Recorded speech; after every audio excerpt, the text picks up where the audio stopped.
घर में power cut के दौरान अनइंटरप्ट पावर सप्लाई के लिए इन्वर्टर का इस्तेमाल होता है और इसकी वजह से कई घंटे बिजली न होने पर भी आपके घर के TV, ceiling fan, exhaust fan, lights, RO, aquarium pump, mobile या लैपटॉप के चार्जर आदि इक्विपमेंट्स काम करते रहेंगे और आपकी लाइफ पावर कट में थमेगी नहीं।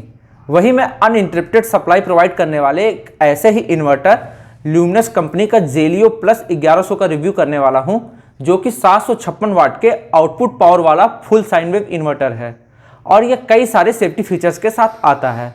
वैसे यह इन्वर्टर स्मार्ट क्यों है और यह कैसे आपके सेंसिटिव इक्विपमेंट्स को खराब होने से बचाता है, यह सब जानने के लिए इस वीडियो को पूरा जरूर देखें। वहीं मैं आपको इस वीडियो में एक बोनस टिप भी दूंगा जिससे आप अपने बैटरी की लाइफ और उसके बैकअप को बढ़ा सकते हैं। तो चलिए इस इन्वर्टर के बारे में जानते हैं।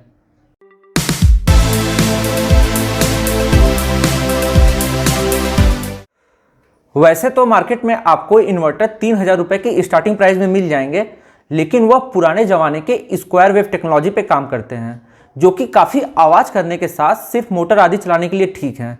लेकिन आजकल के होम अप्लायंस सिर्फ साइन वेव वाले एसी वोल्टेज पर ही सही से काम करते हैं और चूंकि इलेक्ट्रिसिटी का जनरेशन से लेकर के आपके घरों तक का डिस्ट्रीब्यूशन तक सब कुछ साइन वेव में ही होता है, तो अगर आपके घर के इक्विपमेंट्स को साइन वेव की जगह स्क्वायर वेव पर ही कंटिन्यू काम करना पड़े तो आपके इक्विपमेंट फेल या फिर ख़राब हो सकते हैं।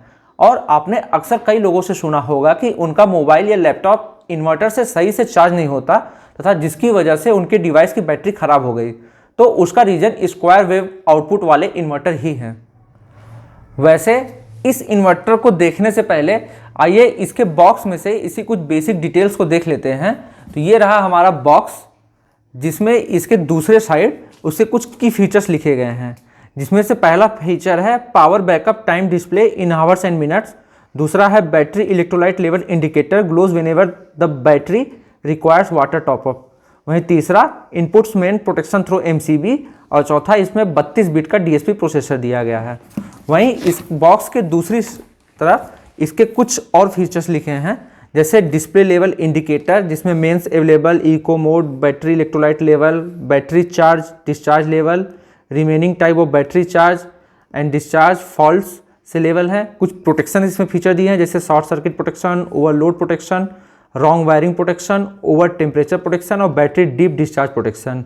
वहीं यह इन्वर्टर कुछ चीज़ों के लिए अलार्म भी देता है, जिसमें battery low pre alarm, battery low का अलार्म, ओवरलोड अलार्म और शॉर्ट सर्किट अलार्म। इस वीडियो के लास्ट में मैं इसका ओवरलोड अलार्म आपको इसका चेक करके दिखाऊंगा। तो आइए अब इस इन्वर्टर को देख लेते हैं। तो ये रहा हमारा इन्वर्टर, जिसमें यहाँ पे इसका मॉडल नंबर जेलियो प्लस 1100 लिखा हुआ है और ये प्योर साइन वेव का यहाँ पे सिंबल बना हुआ है। और ये रहा इसका पावर बटन, जिसे क्लिक करने पे ये ब्लू कलर की एक लाइट जलती है, जो कि देखने में काफ़ी अच्छा है। वैसे ये इन्वर्टर काफ़ी कॉम्पैक्ट है और ये साइज में भी काफ़ी छोटा है। हाँ, इसका वेट काफ़ी भारी है, ये लगभग 6 किलो का ये इन्वर्टर है। और ये रहा इसका डिस्प्ले यूनिट, जहाँ पे इस समय प्रेजेंट में ये चार्जिंग टाइम दिखा रहा है और ये जो नीचे साइड बना है ये बैटरी का, तो इसमें बता रहा है कि आपकी बैटरी को चार्ज होने में कितना मिनट लगेगा। तो इस समय प्रेजेंटली में 11 मिनट मेरी बैटरी को चार्ज करने में लगेगा। वहीं ये इसका मोड और ये मेंस का, मतलब कि इसमें मेंस की सप्लाई आ रही है, तो ये यहाँ पे बनी हुई है। ये हमारी बैटरी फुल चार्ज हो गई।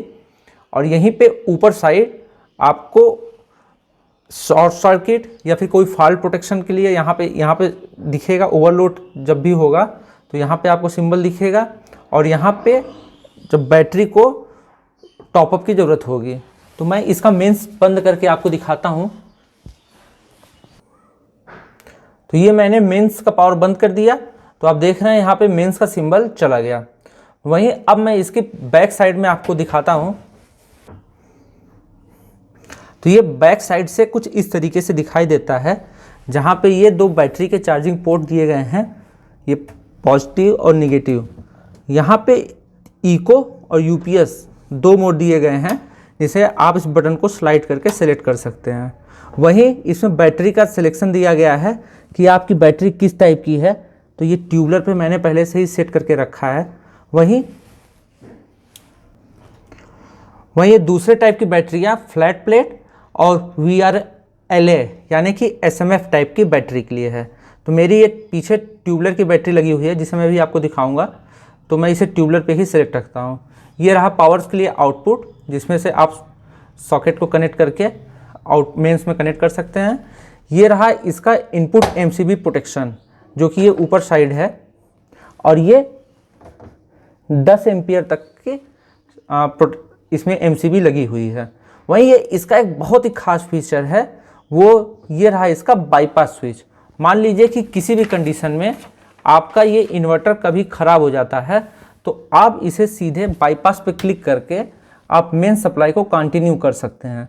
तो उस कंडीशन में जो करंट है वो आपके इन्वर्टर से होकर के नहीं जाएगी, वो सीधे बाईपास हो जाएगी। वैसे मैंने इस इन्वर्टर के साथ 12 वोल्ट की 220 AH की ट्यूबलर बैटरी कनेक्ट किया है, जो कि ल्यूमिनस कंपनी का ही है। वहीं इन्वर्टर के साथ इसमें 80 से लेकर के 150 AH की बैटरी को ही रिकमेंड किया गया है, लेकिन मैंने इसमें ज़्यादा AH की बैटरी इसलिए यूज़ किया ताकि मुझे ज़्यादा बैकअप मिले, क्योंकि जितना ज़्यादा AH होगा इस इन्वर्टर का बैकअप उतना ही देर और ज़्यादा रहेगा। तो मैंने इस इन्वर्टर को मेन सप्लाई से कनेक्ट कर दिया है। तो आइए इसके फ्रंट साइड देखते हैं। तो इसकी बैटरी इस समय फुल चार्ज लगभग हो गई है। तो प्रेजेंट में मैं देखता हूँ कि 0 लोड पे ये कितने हावर्स का इसमें बैकअप दिखाता है। तो ये रहा मेरे मेन स्विच, जो मेरे घर का ये मेन सर्किट बोर्ड है। तो इसमें मैंने इन्वर्टर के बाद ये एक RCC भी लगाया है, क्योंकि इन्वर्टर में भी इतनी वोल्टेज होती है कि आपको शॉक दे सके, तो इसलिए मैंने ये RCC भी लगाया है। और उसके बाद भी मैंने 2 प्रोटेक्शन के लिए यहाँ पे MCB और एक इसके इनपुट के लिए यहाँ पे MCB मैंने लगाया है। तो मैं इस RCCB को गिरा देता हूँ। तो अब हम देखते हैं कि इन्वर्टर 0 लोड पे कितने घंटे की बैकअप दिखाता है। तो ये 0 लोड पे लगभग 10 घंटे का इसमें बैकअप दिखा रहा है, यानी कि इस समय प्रेजेंट में इस इन्वर्टर पे कोई लोड नहीं है, फिर भी ये 10 घंटे का बैकअप दिखाया है। वैसे मैं इस वीडियो में आपको कैलकुलेट करके बताऊंगा कि किस तरीके से आप बैटरी में और उसके चार्ज से कंपेयर कर सकते हैं कि कितने घंटे आप कितने इक्विपमेंट्स को चला सकते हैं। तो आइए मैं अब बाकी इक्विपमेंट्स को ऑन करके दिखाता हूं। तो इस तरीके से बारी बारी इक्विपमेंट्स ऑन करने पे इसमें इसका टोटल यूजेस बैकअप टाइम कैसे चेंज होता है। तो मैं अपने सबसे फ्रंट कमरे के ये टीवी और सेट टॉप बॉक्स को ऑन किया है, जो कि ये टीवी लगभग 150 वाट की और सेट टॉप बॉक्स 45 वाट का है। वहीं ये 60 वाट का पंखा और ये एक ट्यूबलाइट और एक CFL ये मैंने ऑन कर दिया। वैसे मैं 2 पंखे ऑन कर देता हूँ, इस कमरे में 2 पंखे हैं। तो ये मेरे दोनों पंखे ऑन हो गए। तो अब देखते हैं कि मेरा कितने घंटे का बैकअप इन्वर्टर में दिखा रहा है। तो इस समय इन्वर्टर में 8 घंटे 41 मिनट का बैकअप दिखा रहा है, जो कि मैंने लगभग 350 वाट इस समय कंजप्शन ऑन किया है। तो मेरे सारे इक्विपमेंट मिला करके 2 फैन, एक टीवी, 3-4 लाइट्स इस समय 350 वाट की कंजप्शन कर रहे हैं। इस तरीके से आपकी कितनी बैटरी बैकअप बची है आप इसमें से इसके इंडिकेटर में से देख सकते हैं। वहीं इसे चार्ज होने में कितना टाइम लग रहा है वो भी आपको यहाँ से पता चल जाएगा। और वैसे अगर आपको कोई भी इन्वर्टर हो और उसमें कितने घंटे उसका बैकअप है, उसे आप सिंपल कैलकुलेशन से निकाल सकते हैं। जैसे कि ये 12 वोल्ट का इन्वर्टर है और इसमें 220 EH की बैटरी लगी है, आप तो दोनों को मल्टीप्लाई कर दीजिए, तो उससे जितना भी आएगा, जैसे 2640 वाट आएगा, तो उससे आप जितना टोटल कंजप्शन है उसे डिवाइड कर दीजिए, तो उससे आपको हॉर निकल जाएगा। जैसे कि अगर मैं 500 वाट कंजप्शन कर रहा हूँ पर घंटे, तो अगर 2600 है तो उस हिसाब से उसे डिवाइड कर देंगे, तो लगभग आपको 5 घंटे से कुछ ज़्यादा आपको टोटल इसकी बैकअप मिलेगी।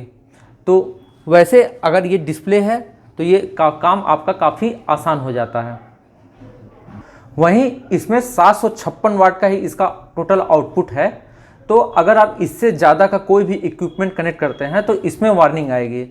और वहीं इसमें कई प्रोटेक्शन और भी दिए गए हैं, जैसे कि मैं इसे 1 साल से लगभग यूज़ कर रहा हूँ और मेरी पावर सप्लाई 80 वोल्ट के नीचे चली गई थी। तब भी ये घर की पूरी सप्लाई को ट्रिप कर दिया था और वहीं ओवरलोड पे भी ये ट्रिप कर दिया था। तो सेफ्टी के लिहाज से काफ़ी अच्छा है। तो मैं इसमें कोई 756 वाट से ज़्यादा का इक्विपमेंट कनेक्ट करके आपको दिखाता हूँ। ये मेरा 10 एम्पियर का सॉकेट है और ये मेरे इन्वर्टर से कनेक्ट है और इस समय मैंने मेंस की सप्लाई काट दी है। तो यानी कि अगर मैं इसमें कोई भी इक्विपमेंट को कनेक्ट करूँगा तो वो मेरा इन्वर्टर से ही लोड लेगा। तो मैं इसे, ये ड्रायर है जो कि 1200 वाट का है, तो मैं इसे कनेक्ट करता हूँ।